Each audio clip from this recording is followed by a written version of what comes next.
The reported misuse of public funds at the Liberal Association of Nova Scotia has now been referred to the RCMP. That was one of the recommendations by Provincial Auditor General Kim Adair, who's been looking into the issue. She says 2 years ago, Elections Nova Scotia brought it to her attention. Since political parties received public donations, she looked into it. This is the organization that supports our elected officials. I think there's a public expectation that they have management integrity, that they are transparent.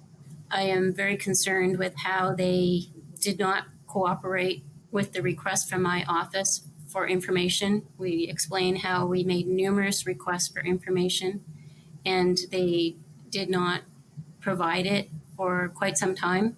Also, the fact that they were not forthcoming with all of the information about the misuse of funds to their auditor in the year of the election.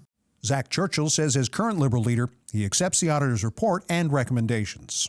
The folks involved at the time, according to them, were following the advice of their auditor in the timeline of the investigation. But again, I take what the Auditor General is saying very seriously, which is why I'm supporting her recommendations and referring this issue to the RCMP. I want to get to the bottom of this. I'm not happy with the situation, and certainly if things weren't handled as they should be, we want to make sure that we're dealing with that. A former employee's misuse of travel claims and a party credit card led to their resignation and the reimbursement of more than $194,000.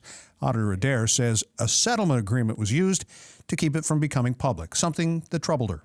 The individual ended up being employed at another public organization, and we were concerned that when they were contacted by this organization for a reference for that individual, they confirmed that the individual had been employed there, but they didn't comment on the suitability and the history around the missing funds, which I found very concerning.